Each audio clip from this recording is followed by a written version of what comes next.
In this video, I will be taking the Druid character we have created in the previous week through the Circle of the Land class specialization. As indicated before, this class is typically used by players who want to act as advisors and influencers to those who rule the lands in which they reside. Additionally, they seek to safeguard magics and knowledge by passing that knowledge through oral traditions during secret meetings between various druids.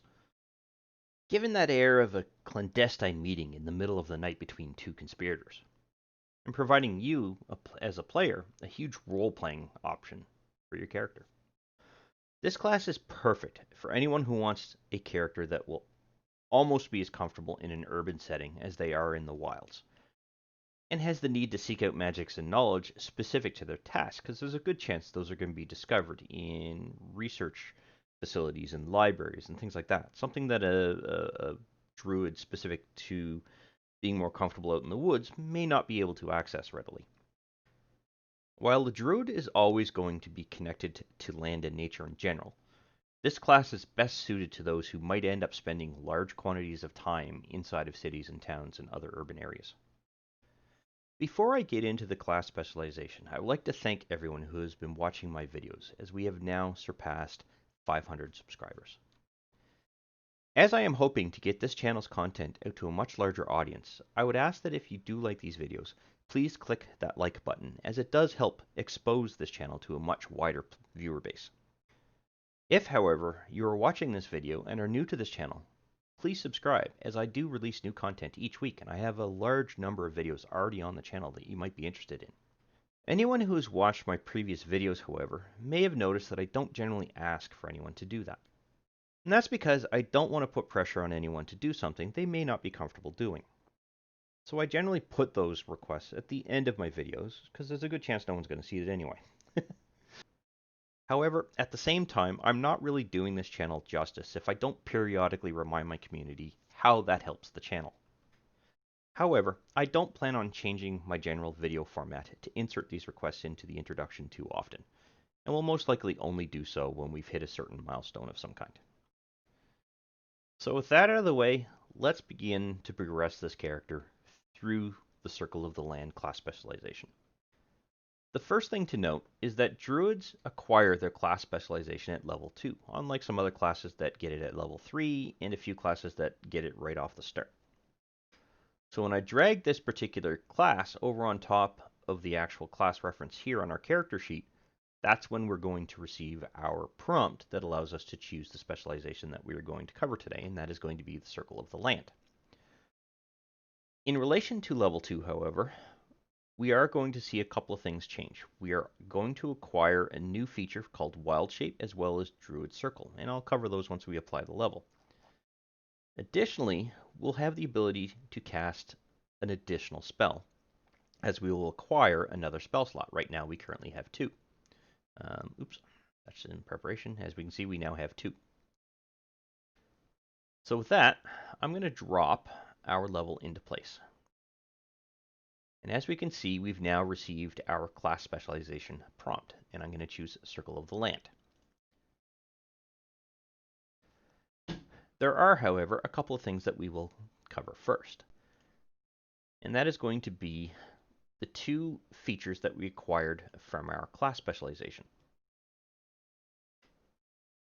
In relation to natural recovery, it gives you the option to spend a period of time during a short rest regaining certain spell slots. Specifically, half of your level rounded up. So if you were currently level 1, you could gain the ability to gain 1 spell level of a spell slot, meaning that if you had 2 spell slots, you expended 2 spell slots, you could recover 1 of those spell slots during a short rest.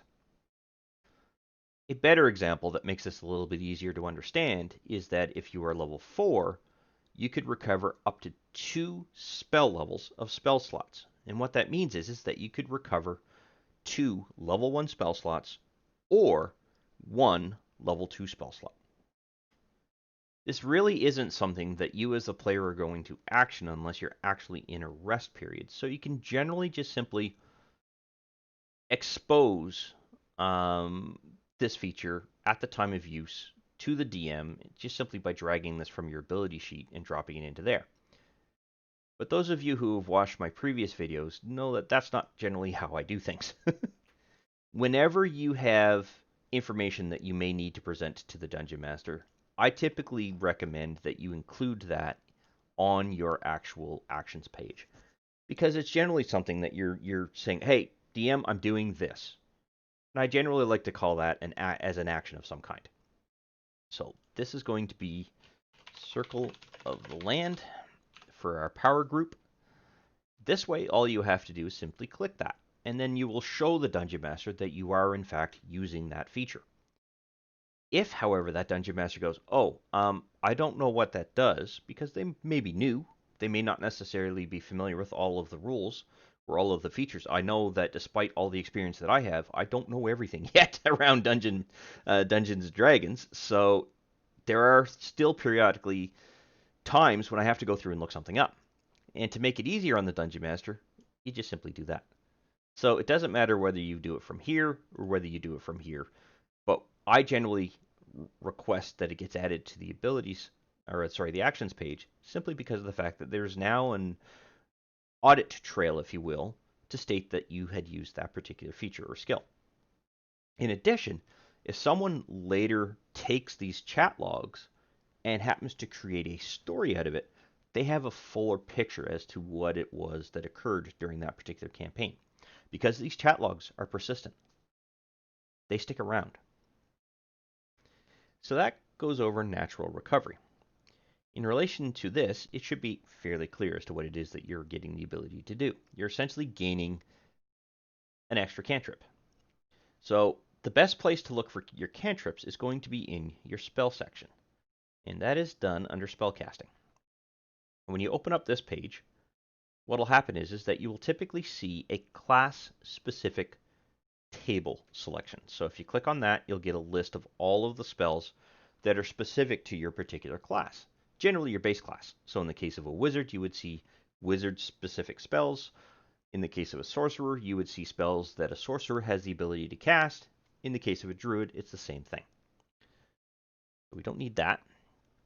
But what do we have for cantrips right now? We have Firebolt that we acquired from our race. So technically that should be under the racial trait for the elf. In fact, I'm actually going to move that there. Not sure where that hyphen came from, but anyway. But Guidance and Shalea, I'm never 100% certain how to pronounce that, but in any event, I think I'll get what I'm aiming for here, are the two cantrips that we had selected when we created the character. So in this case, we get to choose another one. And I am going to choose Thornwhip. So I'm just going to drag that up into the class sheet. And that gives me a cantrip, or a combat spell, if you will, that I can continuously cast. I don't have to worry about resting in order to be able to cast it again. But I'm going to leave this Druid spells open. I'm just going to move this up a little bit more so that we see more of the action sheet. And that covers everything that we acquired from our circle. This one we don't acquire until level 3. However, we also acquired Wild Shape and Druid Circle. So let's go take a look at what those actually do. So Druid Circle is here, and Wild Shape. So Druid Circle is literally just where you have chosen one of the two circles that you have available to you through the player's handbook. There may be other supplemental modules that give us an additional circle, but the ones that are there by default are going to be the Circle of the Moon and the Circle of the Land. That's literally all it's telling you that you're doing here. Wild Shape, however, is where you acquire the ability to actually go through and change your human form, or elven form in this particular case, into that of an animal, specifically a beast. But there's a restriction on some of those. The restriction all comes down to the beast's challenge rating. So for those of you who are unaware, a challenge rating is how 5th edition Dungeons & Dragons rates the difficulty rating of a particular creature that you're going up against. There's a loose translation into equating that to a level, but that's more of a Dungeon Master perspective, and I'm not going to really cover that here. But in general, as long as you follow the rules of this particular table, you will be able to change into a beast that falls within or below that particular category. So, for instance, you might be able to choose into or change into a beast that has a challenge rating of 1/4. That also means that you could change into a beast who could be 1/8 in their difficulty rating. So it works out that it's a challenge rating of equal to or lower than what you can choose or switch into. But at earlier levels, there are still restrictions as to what type of creature you can take. For example, at level 2, you can't choose any creature that has a swimming trait or a flying speed. And I should have said instead of trait, a swimming speed. The reason for that is that you haven't really gained enough experience and enough knowledge of the land and the knowledge of nature to be able to assume those forms. You're literally just too low in your knowledge in relation to that.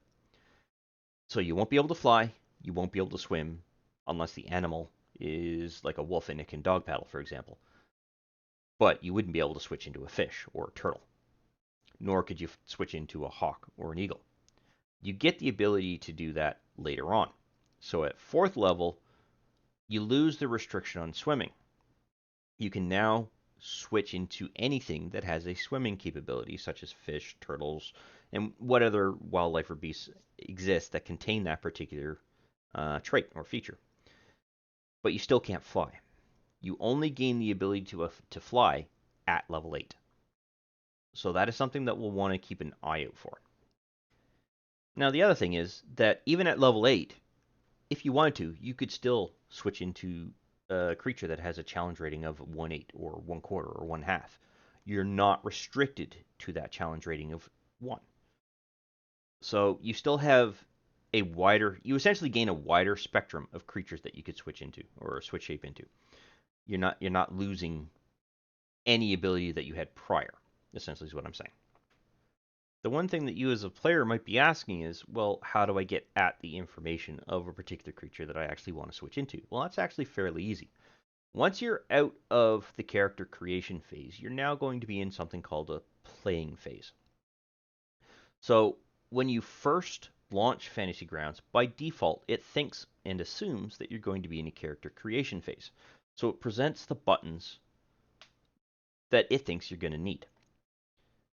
In order to get at what's called a play phase, you need to click on this play button. So you just left click on this library button here and click play. What that will do is it will reduce the number of buttons that are listed over here. You generally don't need to get back to your class sheet or anything like that because you can get that from your main tab through these sub icons here. And your class one is here. But other capabilities do open up to you. So if there are any maps that are shared to you, they will be displayed here, and images that are shared to you, they will be displayed here. If there's any story elements that have been shared across, you will see them here. But in relation to wild shape, you will be typically clicking on this NPCs button here. And there's a large selection of creatures that you can choose from as long as you remember the rules that you have to abide by when actually switching into a different creature. So for example, Panther, that is a challenge rating of 1/4, which means that you can change into a Panther right from the start. Well, sorry, correction, right from level 2. So you don't need to acquire the ability to get into a Panther at a later level. You have that capability right off the start once you gain Wild Shape. There are, however, still some other restrictions that we need to deal with, so I'm going to temporarily switch this back to Create PC because I might need to refer to those later on in the video. In relation to Wild Shape itself, there is a limitation as to how frequently you can use it. So I'm going to drag this over into our class sheet here, and that's going to pop up under Powers, and that's going to be for our Druid class. There is a limitation to how many times you can use that, but it's not on a per daily basis, it's between rests.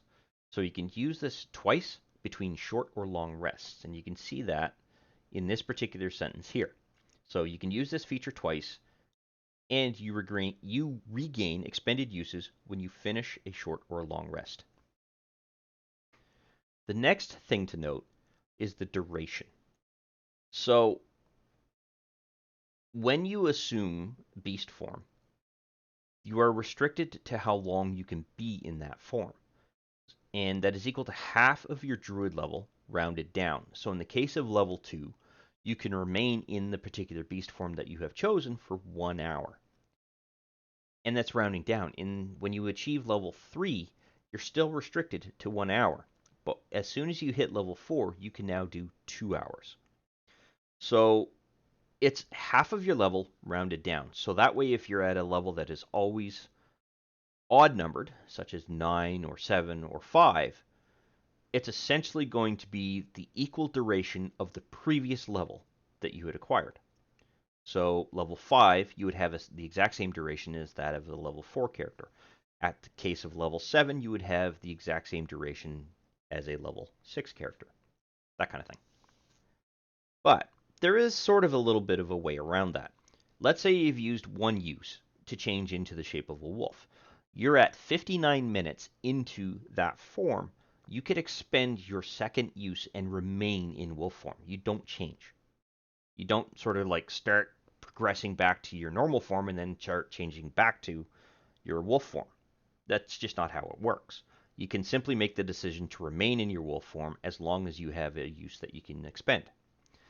But if you have no additional uses to expend, you will revert back to your normal form. So in the case of an adventure, you're going to want to be very cognizant and careful of how you use that because you don't want to change back into your normal form if you happen to be at 8th level and you have the ability to fly when you're still 10,000 feet in the air, because that's going to be a problem, and it's your last use. I seem to recall reading a book that had that in that. You can, however, cancel your shape change early if you wish. So if you're 30 minutes in, you've completed whatever task it was that you were doing that you needed that form for, you can make the conscious decision to change back to your normal form, and it doesn't cost you the additional use of your shape change. It will, however, use an action. So if you're in the case of a combat scenario and you're in wolf form and you're attacking something, your next action you decide to return to normal form. It's going to take your whole action in order to complete that. You won't really be able to do anything except maybe react to a particular situation using a reaction of some kind. The next turn after that is when you would be able to attack whoever it is that you're attacking or whatever it is that you're attacking as your normal form. Something else that needs to be pointed out is that every creature you switch into, so 1 second here, I'm just going to pop open an example creature.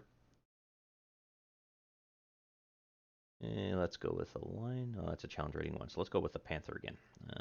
Panther. There we go. I'm going to move this out of the way. Set that back to that. And I'm just going to quickly drag that down to there. So if you got a creature that you like, that you think you'll be using more frequently, you can just drag that down into your taskbar or hotbar, and that way you've got quick access to it. So when you shape change, most of your stats, or some of your stats rather, will switch. So you will have your strength, your dexterity, and your constitution will now become that of the creature. Your intelligence, wisdom, and charisma remain as your own scores. Additionally, you retain all of your skill bonuses and any proficient skills that you have, you remain proficient in those. Almost. There is one condition to that. If a creature happens to have a better skill than what you've got, you get to use the creature's skill. So in the case of this particular character, for example, their stealth check isn't that great, whereas the stealth check for the panther is awesome. It's a +6 bonus. So you get to choose that. The only time you don't is if your skill happens to be higher than that of the creature's. In relation to your hit points, though, there is a bit of an adjustment you have to get used to. The panther has 13 hit points, or 3d8, depending on whether the DM makes you roll for how many hit points that you have at the time that you shape change. Generally, you'll probably be at 13 hit points. That is lower than the hit points this particular character has. But you don't have to worry too much. Think of this 13 hit points as a temporary hit point gain, because what actually happens is you will take damage as that particular creature if you're in a combat scenario or if you jump too far or something like that. And you will be able to suffer up to 13 hit points of damage before you will unintentionally revert back to your own form. You will return to the hit points you had when you do so. So if you had 19 hit points, when you suffered 13 hit points of damage as a Panther, you will still be at 19 hit points as your own player. But there is a catch. If you are down to 1 hit point as a Panther, and you suffer, let's say, 10 additional hit points of damage, you will take that 1 point of damage as the Panther, revert back to your normal form, and your character will suffer 9 points of damage. So any amount of hit points that you receive as damage that exceeds the total hit points or the remaining hit points of the creature that you were actually shape changed into will bleed back into your character after you've shifted back into your own normal form. So you got to be cognizant of that. It is possible for a very powerful creature to hit that Panther with enough hit point damage to exceed the 13 hit points, blow past the 19 hit points, and render you totally unconscious. Those creatures do exist. So you got to be careful. Another limitation that comes into play is your inability to cast spells when you have changed shape. So you won't be able to do any form of speaking outside of like barking if you're a wolf or howling if you're a wolf. You can't do anything that you would normally do with your hands that the creature themselves can't do. So if they have paws, chances are they're not going to grip things the exact same way that you as a player would, or you as a humanoid would. In additionally, you wouldn't be able to do spellcasting motions, whether they be verbal or semantic, while you're in that shape. But you can concentrate on spells you have already cast, so you won't lose that concentration. In addition, and I'm not entirely certain how that actually would apply because I really haven't seen a scenario where this has occurred yet, but if you have already cast Call Lightning and then you shapeshift, you can still complete that. I don't know how someone would park it. I'll have to read the description of Call Lightning to see if that's even possible to do. But I suspect what it is that you call Lightning, you cast that, and then you shape change. That spell sticks around a little while. You have the ability to cast it again or hit somebody else with it again, kind of thing. I suspect that's where that comes into play. You also will retain all of the benefits of your race, such as all the traits that you have gained, your backgrounds or your classes, etc., as long as the beast that you are in is able to do so. For the case of this particular example, we have an elven character. Well, they have the ability to use a longsword. Problem: a panther can't. So that would be a case where it would make sense where a panther's all of a sudden wielding a longsword and running around on his hind feet, slashing away at something. But both a panther, I do believe. Nope. Passive perception. A panther apparently cannot see in the dark. So as a panther, you would lose the ability for your dark vision. So that's one of the other things that you want to take into account as a limitation is to probably always use a creature whose senses mirror your own. And finally, a lot of players always ask, well, what happens to my equipment whenever I go through and actually complete a shape change? Well, that's entirely up to you. There are 3 potential scenarios that you can come up with. All of your equipment could simply drop to the ground. Your equipment could magically merge into your form so that when you revert back to your natural form, it's simply there. So if you think about it, if you're wearing armor, clothing, you're carrying a staff, you're wielding a sword, well, if you're wielding the sword, you're going to drop the sword when you transform. But if you have that sword on a sheath either behind your back or on your hip, it will merge itself into your shape changed form and just simply disappear. It'll think of it as going into a dimensional pocket and just sort of sitting there for a while. The other option is that you could wear it if it makes sense for your creature to do so. So, for example, wearing chest armor on a wolf, it's not going to change shape, and I'm pretty certain a dog or a wolf form is slightly different than that of a humanoid form. Something's not going to fit right. So chances are your armor, if you chose to quote unquote wear it, at the time that you transform is simply just going to fall off or break. It's better in that case to simply have it merge into your form. But boots, you could choose to, I don't know, leave your boots on. The issue is that they won't adjust their form, so you're simply going to fall out of them if you're running along as a wolf. But if you choose any other creature that has humanoid-like feet, although generally that may not work, but you could choose to keep your boots on and they would stay. So that's how that kind of works as when you're going through and doing a shape change. So that covers everything specific to what happens when you actually do your shape change. Now the only thing we haven't done is actually go through and set up the extra spell slot. So under our actions tab here, these are all of the spells that we have the ability to cast. But if you remember, our spellcasting capability is our wisdom bonus plus our level. Well, we're now level 2. That means that we now have 4 plus 2 equals 6 total spells that we can prepare. And in this case, we're still restricted to level 1 spells, so I'm simply going to drag another one over onto this particular character. So I've got healing one thing. I'm going to drag the Purify Food and Water over into there. And that completes level 2. In relation to level 3, druids work very similar to higher level or mid-level sorcerers in the sense that they will acquire really no features or other capabilities on the same level that they're actually gaining a brand new level for their spell slots. So in this case, level 2. So at level 3, you're seeing that we're not gaining any actual feature. Well, that's because we're acquiring a new spell slot. We're also not gaining any new proficiency bonuses or any additional cantrips. So we're literally just going to be acquiring our new spell slot.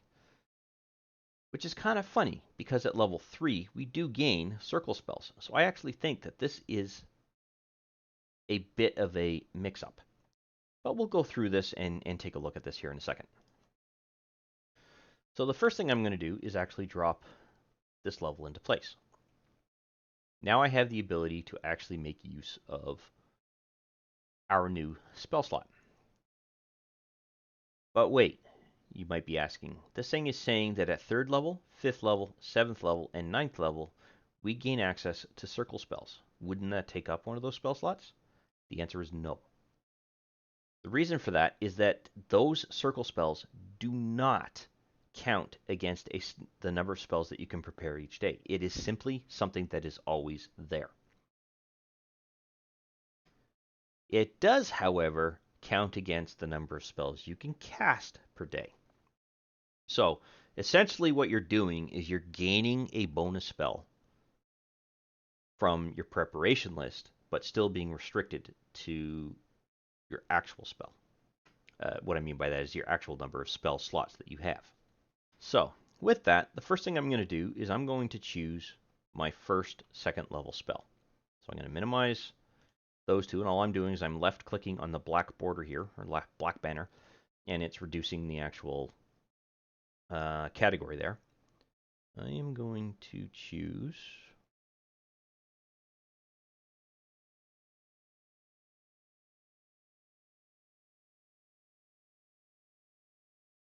all right. I'm going to choose Moonbeam. And that's going to drop that into that particular category. But now I have the ability to choose a circle spell. What a circle spell is that you are gaining a greater connection to the land itself, or to nature in general. So at 3rd level, 5th level, 7th level, and 9th level, you are gaining a spell that falls within the land where you became a druid. So you have to make that decision fairly early on. Most DMs will allow you to go, oh, well, I became a druid in the mountains at this point, or something like that. But there are some DMs out there that will be a little bit forward thinking on that and ask you right out to determine where it was you became a druid at the time you create your character. So you want to be cognizant of that. When you go through and choose your spell, you have to be cognizant of that particular category. So Arctic land, coast, desert, forest, grassland. I'm going to say that this particular character is a forest druid. We'll go with that for now. So that means that I need to look for the forest category here. So desert, forest, here we go. And then this becomes the list of spells that I can choose from. And you'll see that they're telling you at what level you can choose those spells from. Now, are you gaining one or are you gaining both? You gain access to circle spells connected to choose. Okay, so there is no limitation as to how many of those you can select. A good way to look at that then is at 3rd level, I now have the ability to make use of Barkskin and Spider Climb. So I'm simply going to drag those right into here. And that will add both of those into my ability to cast them. So they're now there. They are always prepared, so they never become unprepared, and they do not count towards the total number of spells that you can prepare. And you'll notice that as you gain levels here, you will generally always be able to prepare the spell here because you're gaining a number of spells equal to the number of spells you can prepare in addition to your wisdom modifier plus your level. Now, some of these spells that are listed within this circle spell are not going to be Druid specific. There are some spells that are exceptions to that rule.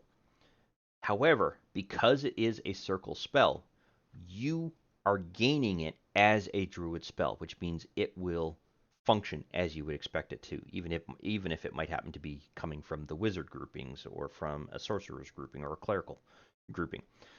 It doesn't matter. As long as it's in this particular list, you will be able to use it. So that completes everything that we have to do for level 3. Let's take a look at level 4. At level 4, we're going to gain a wild shape improvement and our first ability score improvement. Well, what does wild shape improvement mean?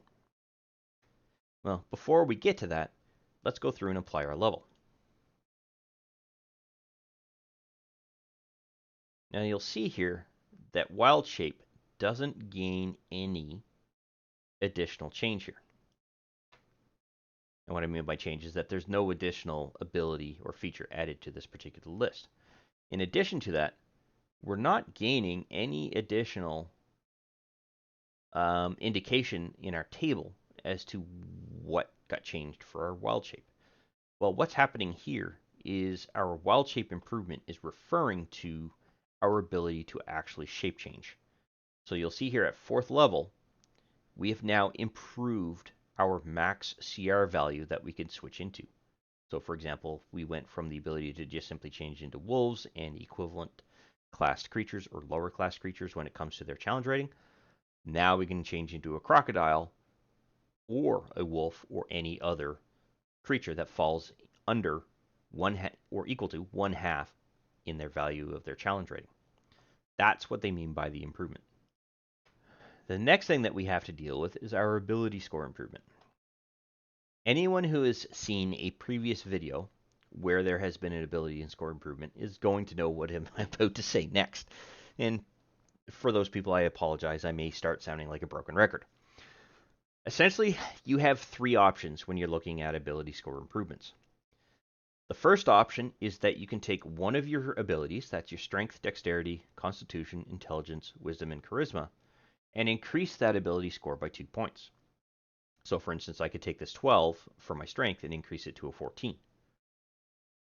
The second option is that I can take 2 particular ability scores and increase each of them by 1 point. So I could take both my strength and my dexterity up to a 13. So I could add 1 point to each of these. The third option comes down to the campaign that you're playing and the dungeon master specifically. The reason for that is that 5th edition states that feats are an optional rule, which means that you as the player are more or less at the mercy of the dungeon master and whether that particular dungeon master is allowing feats in their particular campaign. The reason for that is feats can be a little bit overpowered. Feats give your character additional abilities that do not relate to your class, they do not relate to your race, and they do not relate to your background. They specifically relate to your experience gain at a level. So they, in a way, they make sense in the sense that you have learned something that isn't necessarily associated with all of those other capabilities that you have through an external means and through your experience as a player as you campaigned. There are some restrictions. For example, Spell Sniper, you have to have the ability to cast a spell. Others require that you have a specific attribute value above a certain point value. But generally, the Dungeon Master is going to be your limiter in this particular case. And that is simply because they may not allow feats in that particular campaign, which means the only choice you have is to take an ability score and upgrade it by 2 points, or to take 2 ability scores and upgrade each of them by 1 point. That's essentially what it comes down to. Now, in my videos, I like to show a little bit of each. So in this particular case, I'm going to take care of modifying my Constitution up to an 18. But there's something here we still have to take into account, because if you didn't catch it, my Constitution bonus went from a +3 to a +4. By the rules of 5th edition, you are missing hit points at this point. That means I'm a 4th level Druid who just had their Constitution increased by 1 point.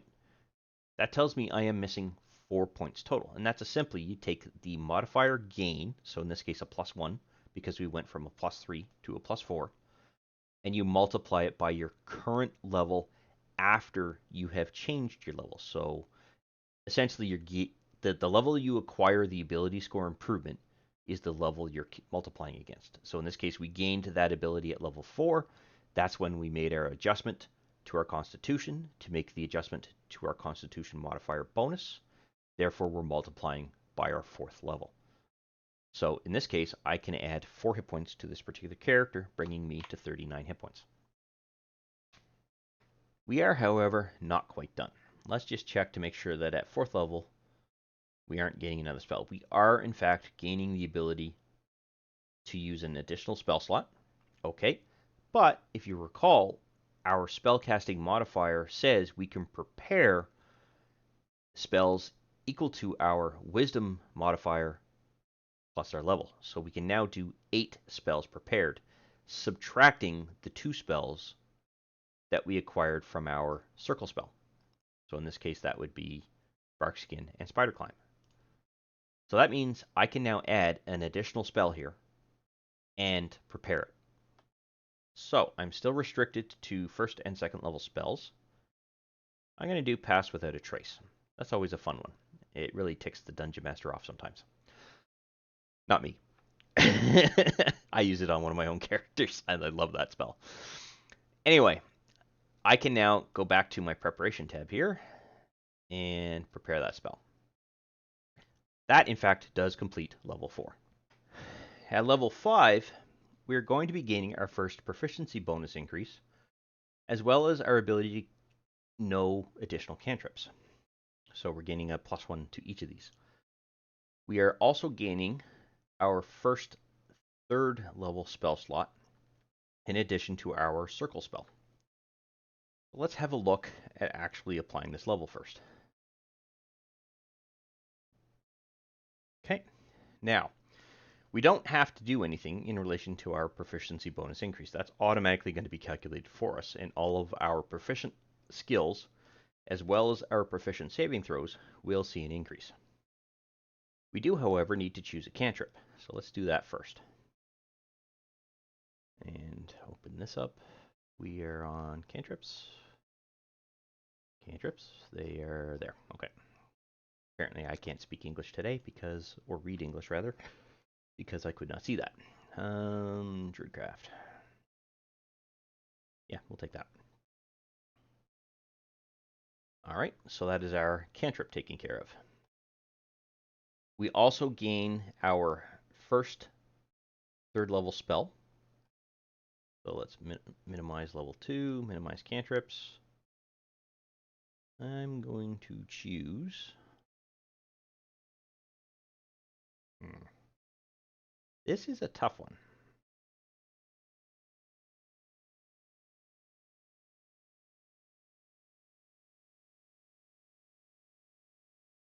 And I'm going to choose Sleet Storm for now. Actually, I've never used that spell, so I'm kind of curious about it. At the same time, we are also going to gain Call Lightning and Plant Growth. And we can prepare all of those spells. I apologize for that. Apparently somebody wanted some attention. And with everything set up and prepared now, that actually completes everything we have to do for level 5. At level 6, we will be acquiring our next Druid Circle feature, which is probably going to be Land's Stride. Yep, that's the case there. And doesn't look like anything else is going to change except for our ability to select an additional spell that we will know. So I'm going to drop this into place. And I'm going to grab another spell. So let's do Conjure Animals. And I'm just going to reduce the sizing of all of these just so that it doesn't take up the whole thing. And you'll see that our spell slots are increasing as we've been leveling up. Nice. Okay, so let's take a look at Land's Stride. So Land's Stride gives you the ability to move at a normal rate through difficult terrain that isn't magical. So if you're traveling through a heavily dense forest, for example, you can literally just pass through it and not suffer a movement penalty of any kind. Additionally, if there are plants that have like thorns or spines of any kind, something that would cause you damage as you're passing through it, you no longer suffer any damage from them. The other problem here is that, or other feature that you gain as a result of this, I should say, is that if you were attacked by a plant like creature, you're going to gain advantage on any saving throws. The issue is that within Fantasy Grounds, it's easy to set up for if you're as a character are dealing damage to somebody, but not if you're receiving damage from something. And the reason for that is because of how Fantasy Grounds works with the effects and how it targets something. So, to give you an example of that, I'm going to drag Land's Stride into place here. And this is a Circle of the Land bonus of the land. So that's going to pop up under here. Now, I'm going to set an ability, or an effect rather, and put in the following. Semicolon. If T, colon, type, and in brackets, plant, semicolon, advantage on save, semicolon. I do believe that's how that works. One sec, let me just, oops, wrong window. Confirm something quickly. Yes, that's a semicolon. So what this should do, oops, on next roll and self. The theory here is that the creature that you are targeting, because it has a type of blah, you should gain advantage on a saving throw. But here's the thing, you're not the one triggering the saving throw. That plant is. So it doesn't know that you have it targeted, and therefore it doesn't know that it's supposed to supply its type to that particular effect. So if I go through and put this into the combat tracker, now let me quickly set up something here in that combat tracker. So I'm going to delete our lovely Druid character. I'm going to drag this character into place. There we go. And I need to find a plant-based creature. So let's go with a gas spore. Yeah, large plant. Okay. So if I target that particular, or use that creature to target the player, and I add this effect to that player, so that's now there, when I execute something that requires a saving throw, you'll see it only rolls 1 dice. The reason being is that you don't the combat tracker doesn't have a means of being able to link back the reference that you are in fact targeting it, the creature that's attacking you, and that it has a type of plant. It doesn't have that reference to be able to connect back to make that connection. However, if I do this, there's going to be a problem. So if I target, and I can do, oops, I might as well expose that, make that character visible. There we go. So if I target that with this particular creature and I executing a saving throw, we should still see the exact same behavior. You'll see it rolls 1 dice. Because again, you're rolling the saving throw on yourself. You're not rolling it on the creature. However, if I roll that saving throw against the creature, which obviously that way is not going to work, let's do something that's going to trigger a saving throw. Let's see here. Let's go to combat and actions. So that's an attack. Okay, here we go. So if I cast Entangle at that particular creature, it failed. But again, that's because it doesn't know of the type. So there was no advantage to the saving throw. So these things only work in very specific conditions. And that's generally when you link that particular effect, if you will, onto the creature that you're actually attacking. So that was kind of a long-winded way to say that you as the player need to remember that you have an advantage to saving throws whenever you're being attacked by a plant. So what you'll want to do to make it easy is simply modify this so that we get rid of the if condition. Now, what this will do is it gives you the ability to make use of that stride. So the Dungeon Master is attacking you with a plant-like creature. Okay, they're triggering you to do a saving throw. All right, so now I trigger that effect. So I now have advantage on my saving throw. Now when that particular creature makes the attack, you'll see that it will roll with advantage, and the effect disappeared. So I will do that again just so that you can see that. So I've applied the effect. It's there. I roll it. The effect goes away, but I've made my advantage to the saving throw. So that's essentially the easiest way to set that up. So with that, that actually completes everything we need to do for level 6. At level 7, we are going to be acquiring our next 4th level spell, as well as our next set of circle spells. Okay, and you'll notice one thing here. When we acquired level 3 spells and second level spells and 3rd level spells, we had gained 2 spells. We don't get that at level 4. Not sure why, but we do start seeing a difference there. So we'll want to be cognizant of that. That doesn't mean that we have a change in how we choose our spells, because we still get to drag these 2 over and then take an additional spell from our level 4 list here and drop that into our character sheet. That doesn't change. So with that, I'm going to drop our level into place. Scroll down back to our Actions tab here, reduce everything so that I can see everything, and drag our circle spells over. So now we have our 2 spells. I'm also then going to choose another spell. So I got Divination and Freedom of Movement. So let's do Ice Storm. Okay, and that gives all of our spells and gets them all set up. I still have to do a preparation on them. And did I do preparation for that one? No, I did not.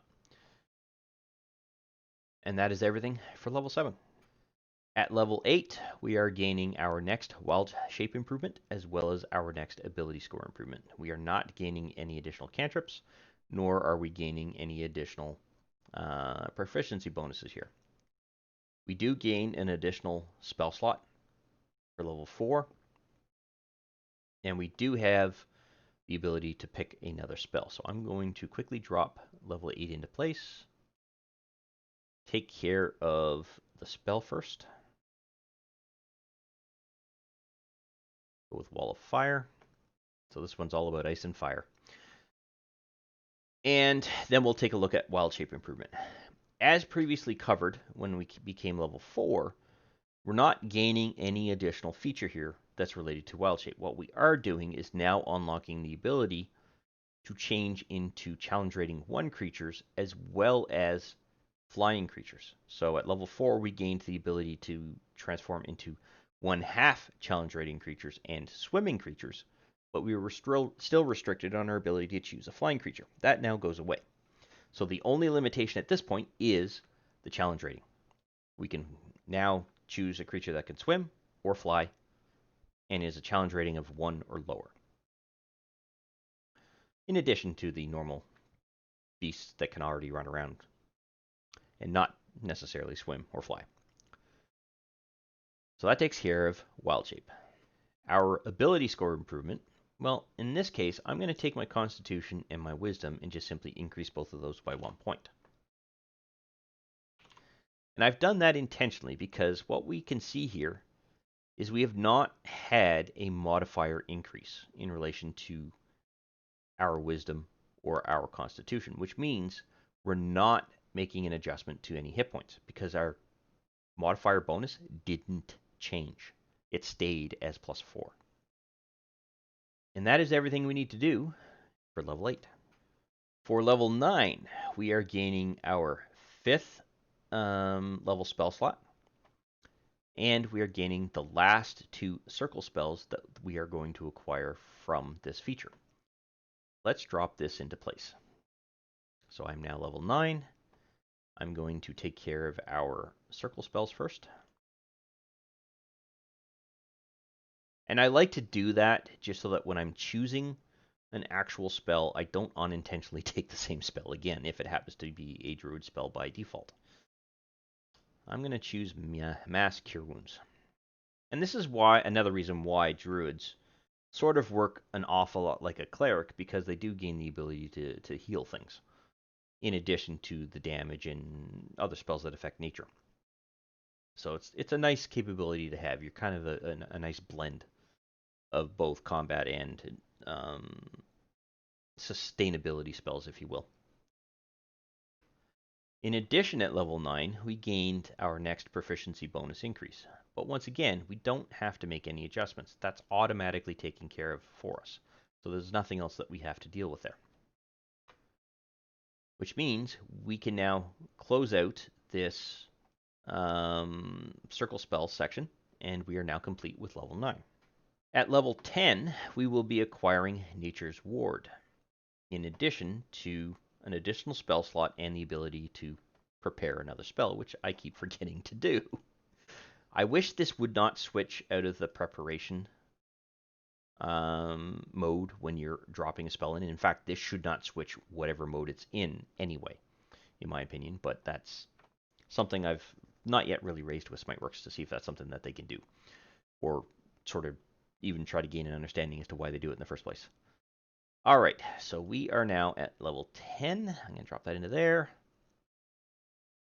Go to Actions, and I'm going to acquire another spell here. I'm going to go Reincarnate. And then I'm going to go over Nature's Ward. So in relation to Nature's Ward, you are gaining a couple of really nice features. You are now completely immune to poison and disease. So we need to create an effect for that. Let's just drop this into place. This is now Circle of the Land. And those of you who are looking at that description and going, but you missed something, yeah, I'll get to that in a minute. So in relation to Nature's Ward, not recovery, we need to add an effect. That effect is that we are now immune. Oops, that would be a capital N would be useful. Semicolon. Immune to poison, comma, disease. So what I've got in there is Nature's Wards, and that should be ward, not wards, semicolon, and then the keyword immune, all in capital letters, so it's clear as to what's happening here. And then there is a colon here, and then poison, comma, disease. And I never put spaces here, although I don't think it really matters. And it's going to be on you, and only you. That gives you the ability to, once you're dropped into the combat tracker, add this effect, and it doesn't go away. As long as you remain in that combat tracker, it will stay. So if I am attacked with some form of poison spell, which in this case is this, so let's see if I can trigger a failure. No, that would be a success.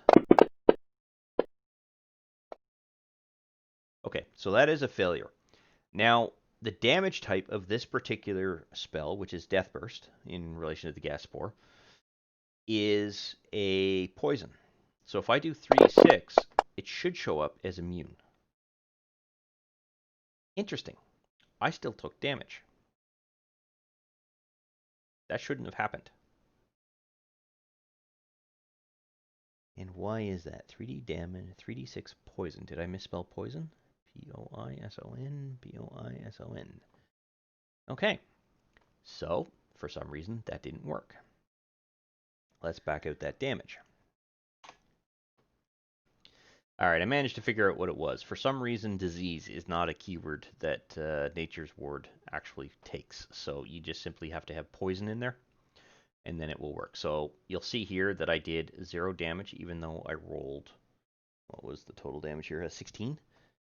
In addition, if I try to apply the poison effect, even though it goes into the combat tracker, you can still be poisoned. You just no longer take damage from it.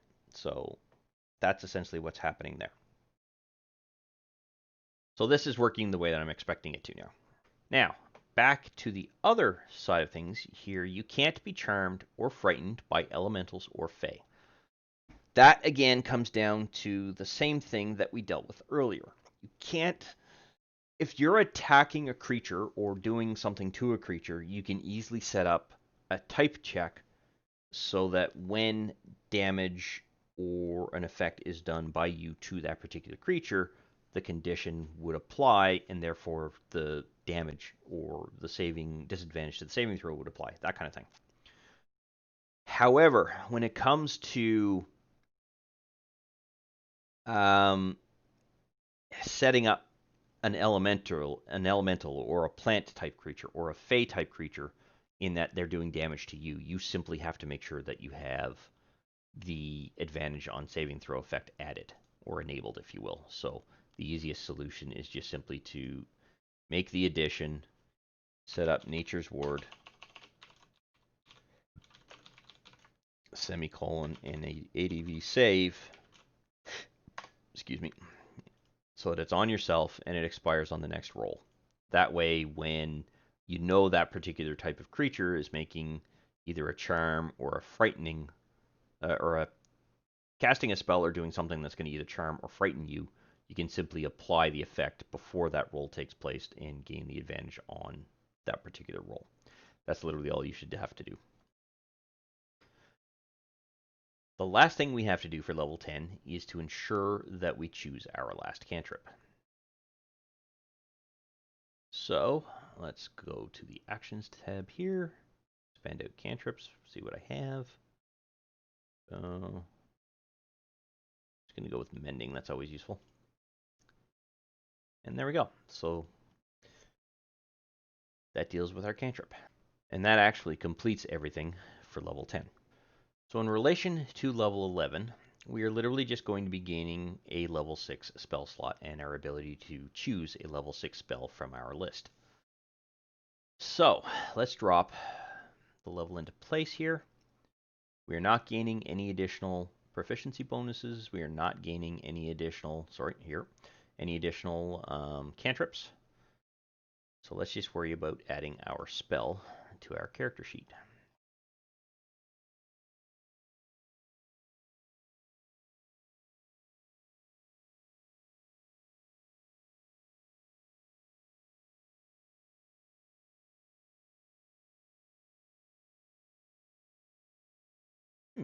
That's useful. I will take Hero's Feast. Interesting. Okay. So that takes care of that. And there is, other than preparation, there is nothing else left to do on this now. Did I? No, I did not. Figures. Okay, so that completes level 11. In relation to level 12, we are literally gaining an ability score improvement and an additional spell that we can learn. So let's drop this into place. Now, as I've already done the ability score improvements, I'm going to quickly choose a feat and apply that to this particular character. So I'm actually going to choose Warcaster because I haven't covered that one just yet. So I'm going to select my abilities tab here, and I'm going to drop Warcaster into place. Now, Warcaster is a nice feat, if you will, because it gives us a couple of things that we normally wouldn't be able to do. One, you're now gaining an advantage on any concentration check that you have to do that makes use of your Constitution score. What this means is that if you are in a combat situation and are attacked during that particular combat situation where you're hit, you will then be required to make a concentration check if you are concentrating on a spell.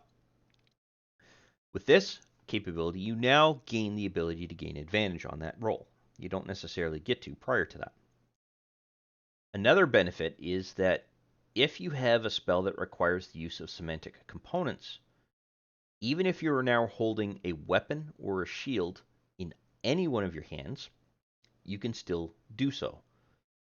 So before, you would have had to have set a weapon aside, pull out any components that you need to make use of, use them, and then pull your weapon back out. So that would essentially make things a little bit difficult. You'd be spread over 3 rounds there as opposed to doing it all in one. And finally, when a hostile creature's movement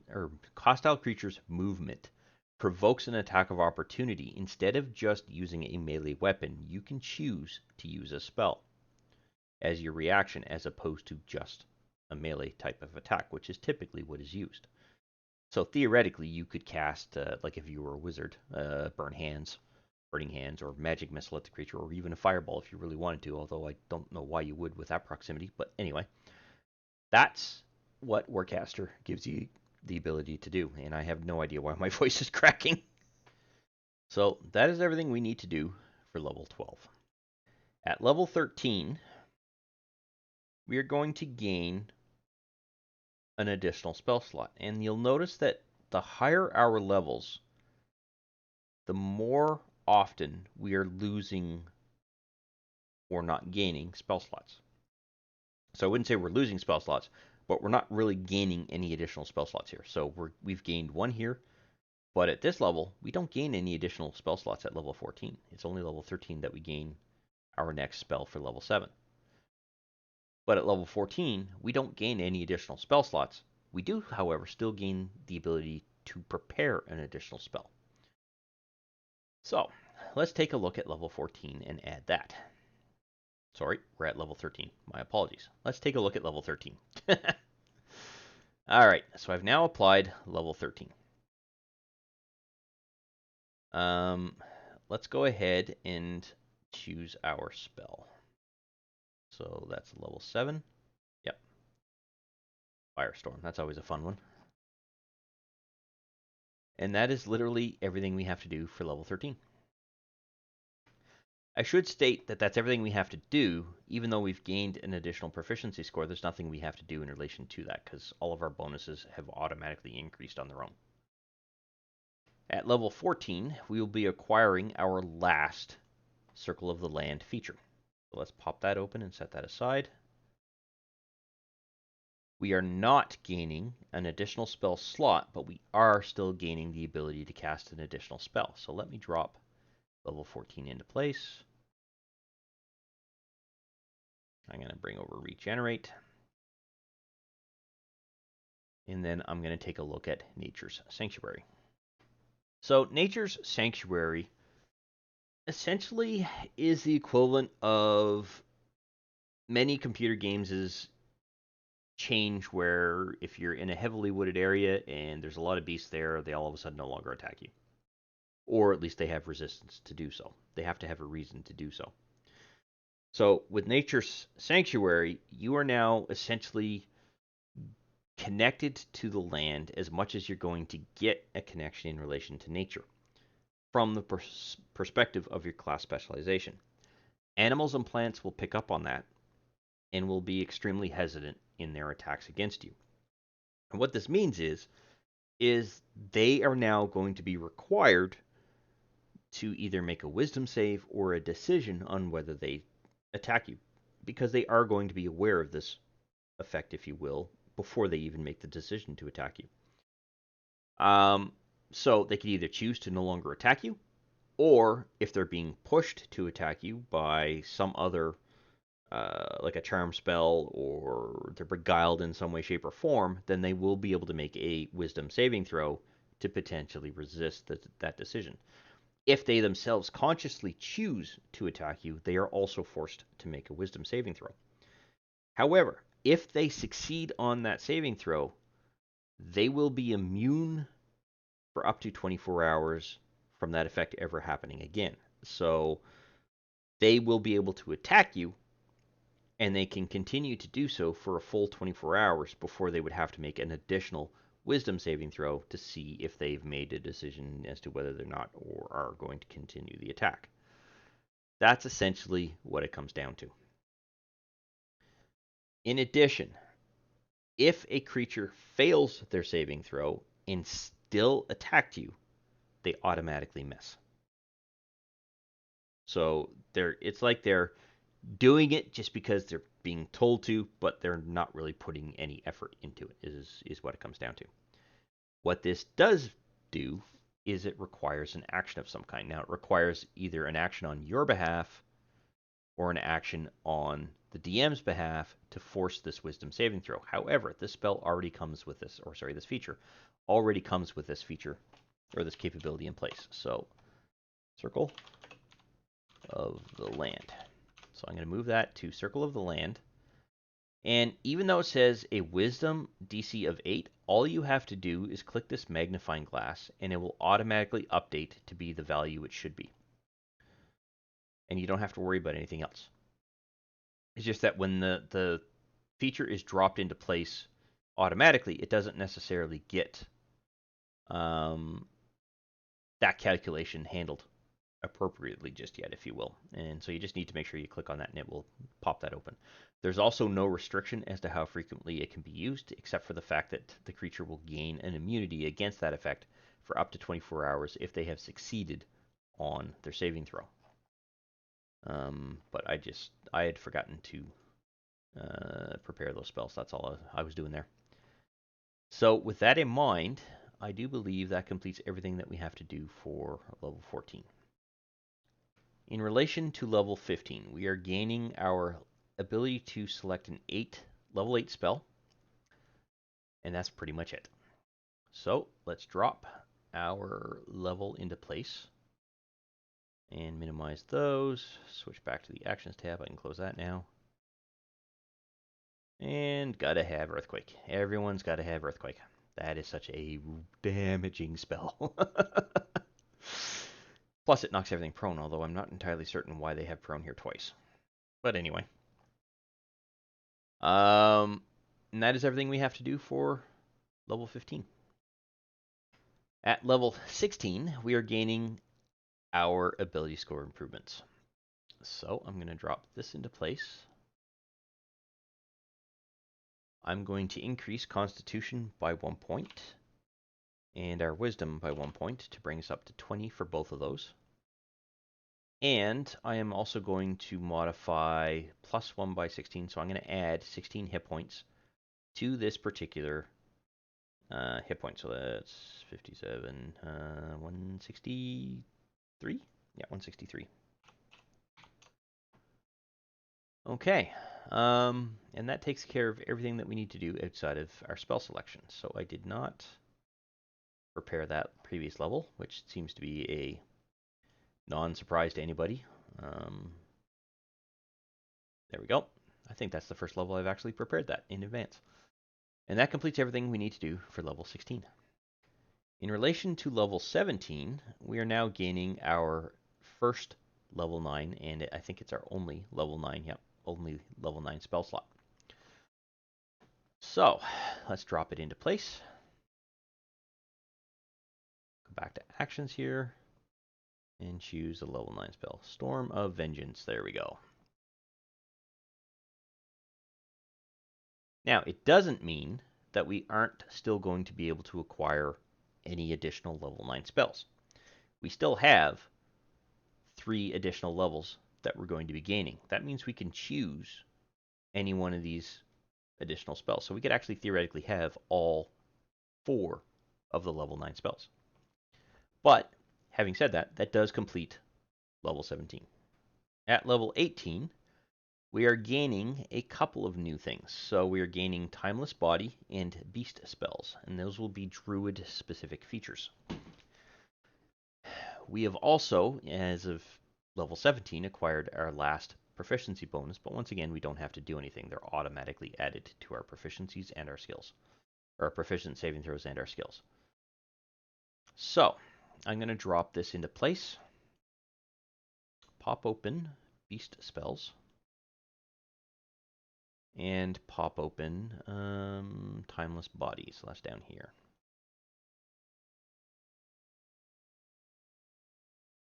Before I get into that, I'm going to choose our spell, which will be that. Switch that back to preparation. And then I will go over each of these features.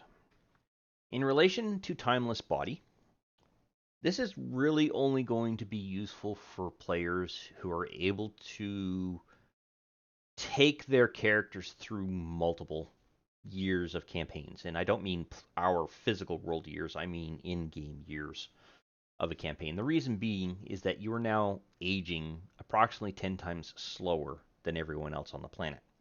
Because for every 10 years that you pass, your body is only aging 1 year. Math can be a little bit tricky here, but essentially you're going to live well into your 100th to 200th year before you're really going to start feeling the effects of anything. But this is a role-playing skill or feature. It's not something that you need to worry about in relation to something you can action. So I wouldn't worry too much about that one. So in relation to beast spells, you are now gaining the ability to actually cast spells while in beast form, as long as they don't require a material component. So any spell that requires verbal or semantic requirements outside of having your focus will now allow you the ability to cast it. That's it. You don't even need to add this to an action capability. But as everyone else who knows me or has watched a previous video has seen me do, I generally do recommend you add it here simply because of the fact that you might be required to share the information to the DM, and having it here just makes it nice and convenient. You literally just say, I'm using B spell to be able to cast my spell, and then I'm going to do that in case the DM needs to be able to see it. And that is everything we need to do for level 18. In relation to level 19, we are gaining our last ability score improvement, and essentially an additional spell use in the sense of something we can prepare, but not necessarily a spell slot, although we are gaining a 5th level spell slot here. So we do gain additional spell slots. Now, I've already chosen the spells that I want out of this level 9, so I'm going to go back and see if there is something here, but first I'm going to drop the level into place. And then I will take care of the ability score improvement after I have done that. So I'm going to choose Tsunami. Oops. Actions, Tsunami. And that should have dropped it into, yep, okay, and prepare it. Done. All right. In relation to the ability score improvement, I am literally just going to simply take one of these and modify them by 2. So let's increase my intelligence up by 2. I could have chosen another feat, but you already understand the purpose of those feats. So I would recommend going through each of them and seeing if there's any there that you would like. And that completes everything for level 19. At level 20, we are going to be gaining our Archdruid feature, if you will. So I'm going to drop this into place and pull out the Archdruid feature, and we'll go over that here momentarily. But first I'm going to choose